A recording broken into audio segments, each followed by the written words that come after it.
માંગી છે હું તો એટલે તમે ચા મંગાવી. મને ખબર હોત તો હું તે સાત તે મંગાવે. હવે કાલથી મારે તે સાત પીવી છે. પણ લ્યો ને તમારે ચા પીવી હોય તો હું કોફી પીવું. ના ના ફટાફટ તું ચા પી જા અને હું કોફી પી જાઉં પછી વયા જાવી ફરવા. આજ ફરવા નથી જવું હો, આજ શોપિંગ કરવા જવું છે. તો એમ કે ને શોપિંગ કરવા જાય હમણાં હું ગાડી બંધાવતો આવું. પણ ઘોડા ગાડી આજ નો લાવતા હો.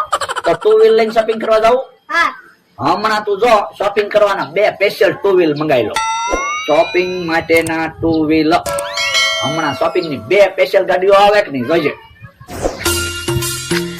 જે દુકાનેથી શોપિંગ કરવું હોય ને ત્યાં ગાડી ઉભી રાખજે. એ સારું. એ તમને તો એ કોનાનો હાર લઈ લેવો છે. હવે ફોનાની દુકાન તો આપણે ન્યાય છે. ફોનાનો આ રાઈથી થોડો લઈ જવાય. તો 2 જોડી ચપ્પલ લઈ લો. ચપ્પલ એ પણ આપણે ત્યાં મળે છે ને. તો પણ અહીંથી શું લેશો.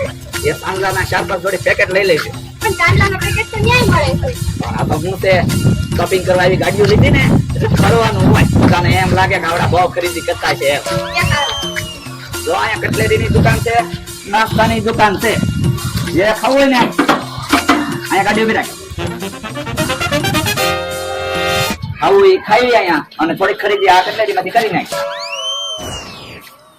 જો આવડી મોટી કટલેરી છે. તારે જેવા સાંજલાના પેકેટ લેવા હોય એવા પેકેટ લે. બંગડી લેવી તો બંગડી લે. જે ખરીદી કરવી હોય ને ખરીદી કર. પણ આ બધું તો ન્યાય મળે છે.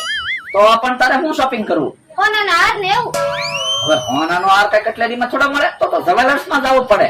હાલો તો જવેલર્સ માં જાવી. ઉભી રે વિચારવા દે એમ